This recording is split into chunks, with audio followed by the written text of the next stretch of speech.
Il était une fois une petite ville construite en Amérique par des aventuriers au temps de la ruée vers l'or.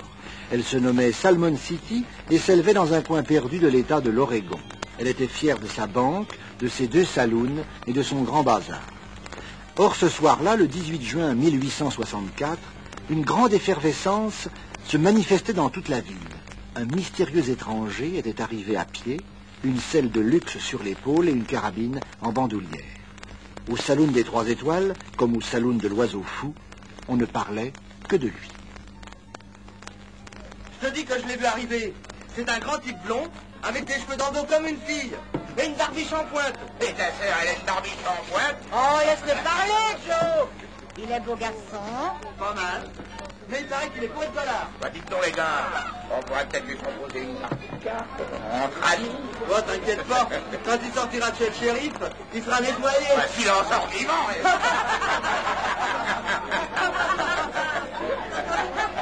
C'est Pépi qui a pris le coup à la banque de Silver City. Mais il vient pas de par là. Il vient du Nevada. Bah comment que tu le fais? Il l'a dit à elle. C'est lui qui l'a vu le premier. Même qu'il lui a demandé où il pourrait acheter un bon cheval. Et il a ajouté, tu peux payer, j'ai de quoi. C'est à ce moment-là qu'il a sorti un paquet de $, gros comme ça. Ah bah mon vieux, ton part qui connaît pas le coin.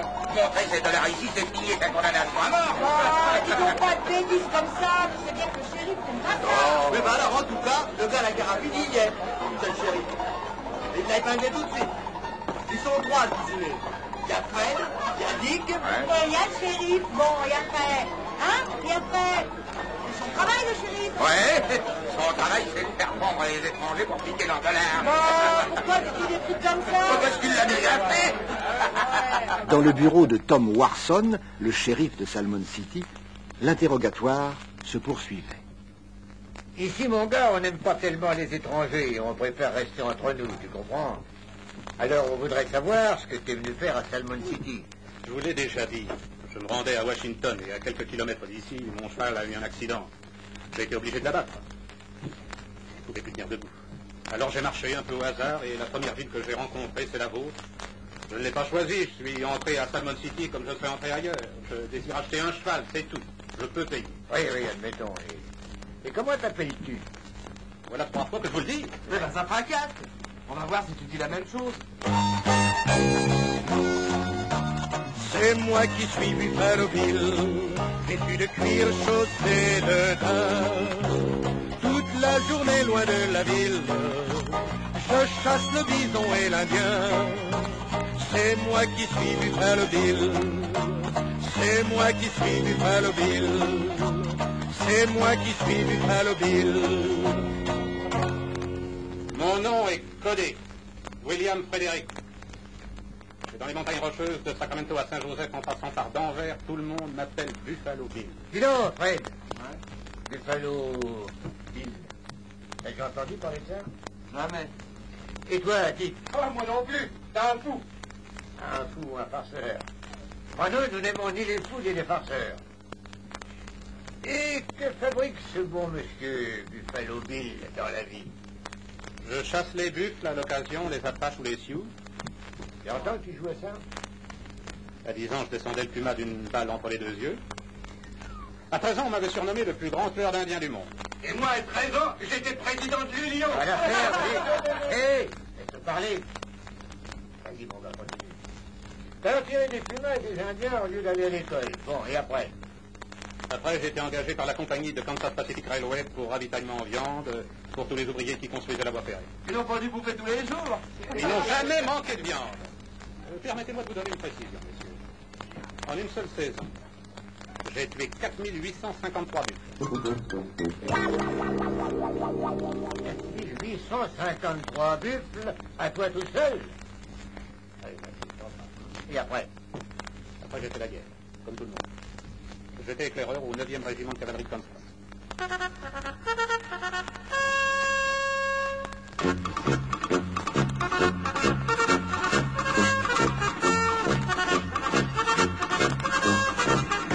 Après la bataille de Tupelo, j'ai été promu colonel.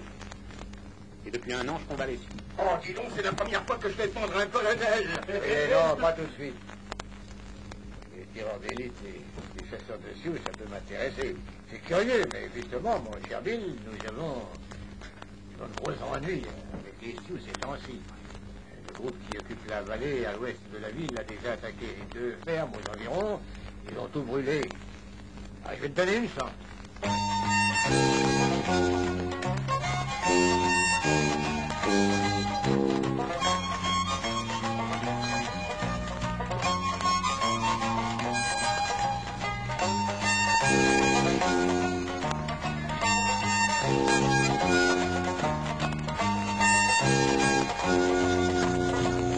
Entraînant Buffalo Bill, les 3 hommes sortirent par une porte qui donnait sur un grand jardin et ils marchèrent longtemps à travers champs sans rencontrer un seul habitant de Salmon City.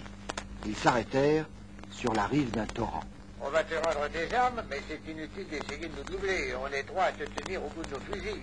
On va faire quelques essais. Si tu tires aussi bien que tu nous l'as dit, tu auras la vie sauve. Et te confierai un petit travail. Mais par contre, si tu tires comme une savate, je te jure qu'on te descend et qu'on te balance dans le torrent. D'accord? D'accord. Dick, ramène-toi un caillou plat à peu près gros comme une pièce d'$1. Oh, c'est trop gros, chéri. Tenez, jetez donc cette petite médaille en l'air. Assez haut, s'il vous plaît, pour que j'ai le temps de viser. Je vais placer ta balle exactement au centre. Alors, mais c'est vraiment petit comme cible. Ah ben, c'est comme tu veux. Allons-y. 1, 2, 3. Touché. Ah, c'est pas mal. Dick, tu veux ramasser la médaille? Elle a dû tomber là, au pied du tronc de l'arbre. Là, plus loin, à gauche. Hey, tu l'as? Est-ce qu'elle est trouvée? En plein milieu. C'est voir ça. Hey. Bravo. Ah, tu sais faire autre chose? Bien sûr. Si vous avez par hasard une carte à jouer, un as de préférence, je peux vous mettre un bal au centre de l'as et même si ça vous amuse, coller les 5 balles dans le même trou.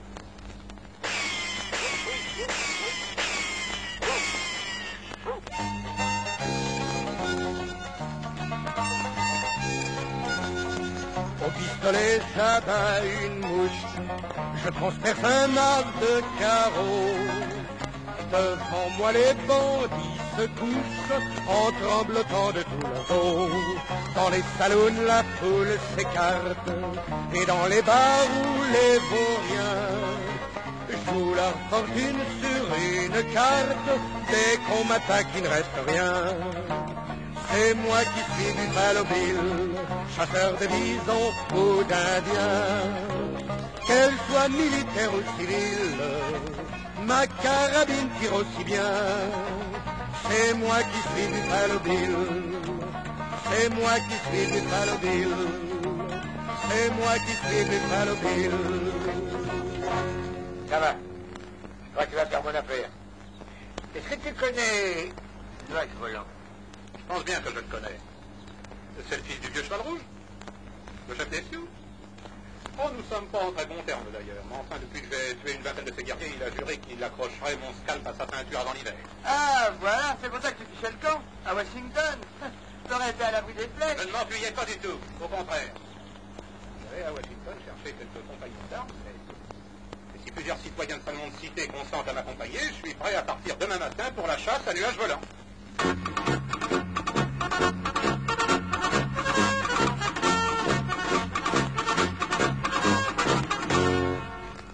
Tout en parlant, les 4 hommes avaient regagné la ville dont le soleil couchant rougissait les toits. Dans son bureau, le shérif exposait à l'étranger les détails de la mission qu'il allait lui confier. L'une des fermes incendiées par les Indiens était celle de mon frère. Après avoir torturé pendant 2 heures, ils l'ont laissé pour mort. Quand je suis arrivé, il restait encore un peu, mais personne ici, sauf Dick et Fred, ne sait que je l'ai ramené vivant. Est-ce qu'il est guéri? Presque. Dans une dizaine de jours, il trottera comme un lapin. Sa femme s'en est bien tirée. Elle était en ville ce jour-là. Ah, sacré coup de chance. Il l'aurait massacré. Malheureusement, Dolly, ma nièce, était à la ferme avec son père. Et ce sauvage de nuages volants l'a prise comme otage. Qu'est-ce qu'il demande en échange? Moi-même, j'ai reçu son message. Il a fait dire qu'il la rendrait vivante contre 200 fusils et 100 chevaux. Le délai était de 4 jours et le chasse d'arbitre demain soir. Et vous n'avez rien fait? Ah, si. J'ai répondu que c'était d'accord et j'ai fait partir les chevaux. Il a juste un instant. Vous avez demandé à vos assistants, Frédéric, d'aller répandre le bruit que vous me mettez en prison. En attendant de me pendre. Ils reviendront le plus tôt possible et d'ici là, je vous aurai exposé mon plan. Ah, ça c'est un comble. C'est lui qui nous donne des ordres maintenant. Je te jure, on aurait mieux fait de le liquider tout de suite. Ah, dis, laisse tomber, veux-tu? Son idée n'est pas mauvaise. Tiens, allons boire un verre avec Fred aux 3 étoiles et à l'oiseau au fou. Et annonçant la bonne nouvelle. L'étranger sera pendu demain à 4 heures à l'endroit habituel. Oh, je vous serais reconnaissant, messieurs, de ne pas prononcer mon nom.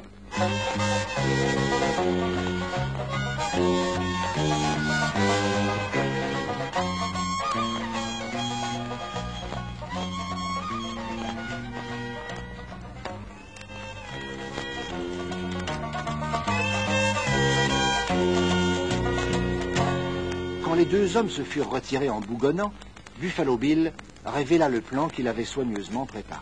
Shérif, vous avez failli commettre une faute. Si vous m'aviez jeté dans le torrent, vous auriez eu de gros ennuis. Ah oui, et pourquoi ça? Parce que depuis 2 mois, je suis en mission officielle dans la montagne, et voilà mon ordre de mission. Vous pouvez lire. Objet capture du chef nuage volant. Oh, mon colonel, si vous l'aviez dit en arrivant, je ne me serais pas permis De me traiter comme vous traitez généralement les étrangers. Merci, Stéphane. Shérif, je vous apporte l'occasion de vous racheter. Et de retrouver votre nièce. Elle est charmante. Vous la connaissez? J'ai assisté de loin à l'incendie des 2 fermes. Vous ne pouvez rien faire, ils étaient une 50aine. J'ai tout vu. Je sais que votre nièce est